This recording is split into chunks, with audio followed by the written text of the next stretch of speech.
If you've spent your whole life feeling exhausted and overwhelmed, as if everybody else had a manual to life that you just didn't receive, this might not just be a personality flaw. I was diagnosed at the age of 25 after spending my whole life feeling this way. So this video could change everything for you. Let's talk about 5 signs that you should seek out an autism diagnosis to finally get the answers that you've been looking for. And I just want to say that if you are in somewhere like the US or somewhere where it is harder to obtain a diagnosis, it is completely valid for you to self-diagnose as autistic, as long as you do enough research to actually fully identify that it could be explained by autism and not by something else. So make sure that you do trust your gut regardless of whether you are actually seeking a formal assessment or not. The first sign is that you've always struggled with chronic overwhelm or anxiety. For me personally, I've basically spent my whole life feeling this way because I feel like I've had to consciously learn things my whole life rather than being able to intuitively do things. And this apparently, from research that I've done, is the biggest difference between somebody neurotypical and somebody autistic, because somebody who is neurotypical or autistic is able to intuitively understand the world around them, like social interactions and how to approach conversations, in a way that autistic people do not. Autistic people, on the other hand, have to analyse these things, so that does come with a lot of anxiety when you're constantly questioning the world around you. And I even, as a teenager, got diagnosed with an anxiety disorder. It was generalised anxiety that I got diagnosed with when I was about 16 or 17, because I had this just constant feeling of anxiety all of the time. I had therapy throughout high school. I had really poor attendance, even to the point where I nearly got kicked out of college at the age of 17 because my attendance was less than 50%. But really the attendance was less than 50% because I was just chronically overwhelmed with being outside of the house and having to socialise with other people, approach these interactions and just generally function. And this was actually one of the biggest reasons that it took me so long to actually seek out an autism diagnosis, because I felt like anxiety explained everything when really anxiety was just a symptom of something bigger going on, which is autism. So it's definitely worth examining your feelings such as that anxiety to determine whether, like me, it was just a symptom of a bigger issue and whether that anxiety can be explained by something else like autism. The second is that you've always felt really different than your peers, and this is where the idea of feeling as if everyone else had a manual to life that you just didn't receive comes in. Because even from about the age of 4 or 5, I would look around at the kids in my class and think, how do they just know how to talk to each other and interact and make friends with each other? My mum even had to send me to a drama class at the age of 5 to teach me how to talk with the kids, and she'd spend loads of time after school just teaching me about social interactions. And then eventually it did get to a point where I learned the rules of how to approach them individual interactions and how to actually make friends. For example, talking to them about a common interest that we both have, or asking them a lot of questions about themselves. However, once I actually made that friend, keeping the friendships was completely different. And throughout high school, I genuinely got through every single friendship group between the ages of 11 to 16, which, to be honest, was quite embarrassing because I just always felt like I was hopping between different friendship groups and I didn't understand what was wrong with me or why I couldn't keep friends in the way that they could. So I guess this is your sign, if you do feel the same way, that there could be something more going on. And it doesn't necessarily mean that you are broken or that you are the problem. It might just be that, like me, your brain just approaches things in a different way and you struggle with social interactions because you are in fact autistic. And genuinely, when I did get diagnosed at the age of 25, after spending my whole life questioning myself, it was such a relief to finally understand why it was that I couldn't keep them friendships or why I struggled in ways that other people didn't, which meant that I finally stopped blaming myself for it. I also felt as if I really stood out compared to everyone else, and maybe this is just my fear of being perceived, but I was always so self-conscious about the fact that I felt so different, which led to me autistic masking or trying so hard to fit in and convincing myself that I had to be friends with the popular group, otherwise my friendships were pointless, because that felt like the only way that I would actually be accepted. Even when I was with friendship groups, it was so obvious that I approached things in a different way that they did, and they would give me like funny looks or say random weird things. And a bit of a side note, but I even have like, I guess, a kind of trauma about a certain friendship group that I had, because at the time I convinced myself that they were like amazing friends to me, and then when I lost that friendship group or we fell out, I convinced myself that I was a problem. But looking back, they were so like passive aggressive and would say so many like mocking things to me, which at the time I didn't actually see that they were doing until I now look back, to the point that I still have dreams about that friendship group, like probably a couple of times a week, because I think I'm still kind of processing the fact that not only did I lose that friendship, but that friendship wasn't actually what I thought it was at the time, if that makes sense. The third sign that you could be autistic and should seek out an assessment is being considered overly sensitive. And I say this with quotation marks because this is basically just the perspective of those around you. It's not necessarily that that is a bad thing, just that other people have perceived you as maybe being over the top or being dramatic or just dealing with things in ways that they wouldn't. For example, growing up, I was always told that I was really dramatic or that I had crocodile tears, because I would genuinely get upset about something and people wouldn't understand why I was upset about that. I've also always been really sensitive in terms of having sensory issues, which I didn't realise at the time.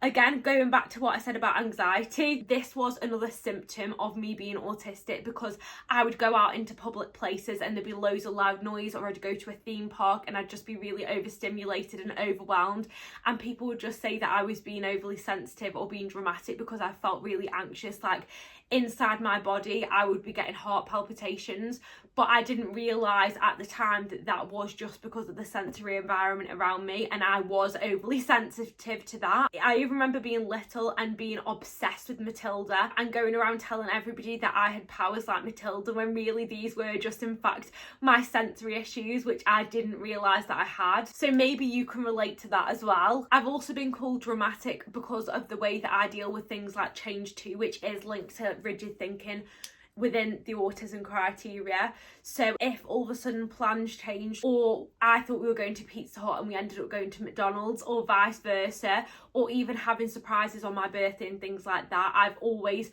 just been completely dysregulated by, and people will be like, oh, you're so sensitive, like it doesn't matter if we're going to McDonald's instead, like it's still just as good.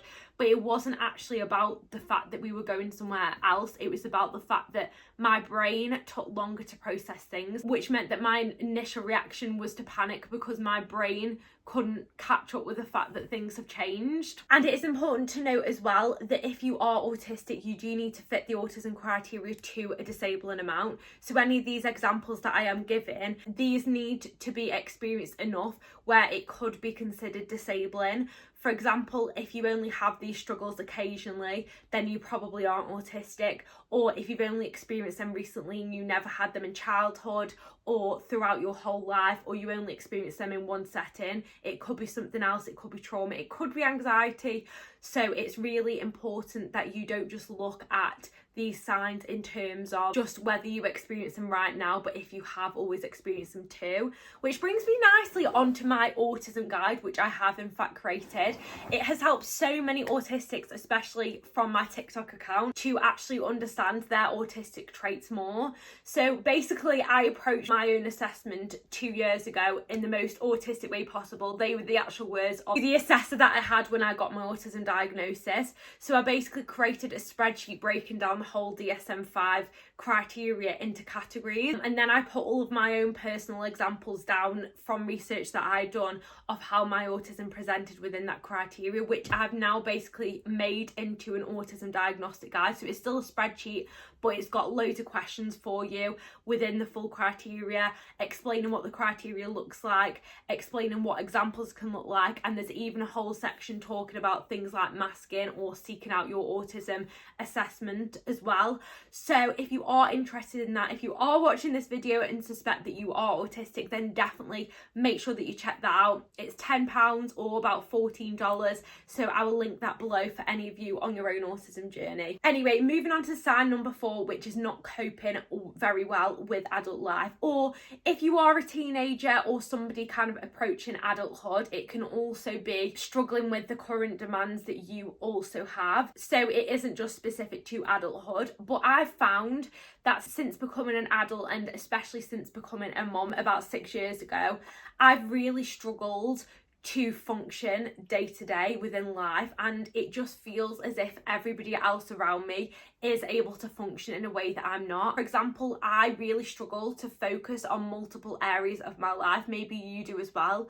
Maybe you find it okay when you are going to work, but then managing the house on top of going to work you find really difficult. Or maybe you have kids and you can look after your kids fine, but then the other aspects of your life, like your house or even going to work, you find really challenging. Or even maybe you have struggled really badly with something like autistic burnout since hitting adulthood.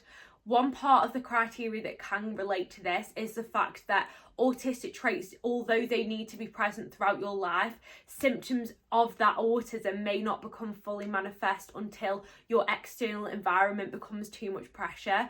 For example, this could be why in early childhood your autism wasn't noticed, because your parents actually met your needs, or they accommodated even by things like giving you a very set routine, or having your sensory needs met, or having time to spend on your special interests. But then as you've come into adulthood or older life, maybe you're a teenager going through your GCSEs, or again become a mum, or just starting your first adult job or uni, you are now at a point, because there is a lot of external pressure to perform outside of your own interests and outside of your own bubble, you can no longer cope. And again, this is what I really experienced, especially after becoming a mum. I was quite young. I think we were 21 when we had our little one, but this meant that I really struggled to actually function, and I had a really severe experience of autistic burnout after becoming a mum. Even to the point now, 6 years later, I still don't feel ready to have another child, because I'm terrified of whether I would struggle with that again, and whether I would be able to cope with being a mum of two rather than just one. So if you have struggled with this yourself, and you're thinking to yourself, why all of a sudden can I not cope when I used to be able to cope really well? That could be why. So definitely make sure you are looking at your individual triggers to figure out what it is that is causing that burnout now, but it could well be autism. And then finally, the fifth sign is relating to autism content.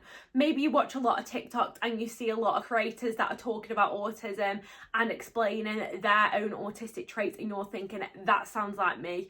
Or maybe you've watched documentaries, which was the case for me, about autism, and finally realised, oh my gosh, this literally explains the whole of my life. If you are relating to a lot of that content, there is a good likelihood that there is a reason that you are either being shown that content, or a reason that you are looking to consume it, because the reality is that nobody neurotypical sits watching those videos and trying to work out whether that actually relates to their own life, because neurotypical people generally just feel like their peers, and just generally are just able to intuitively manage things like social interactions and change in ways that autistic people are not.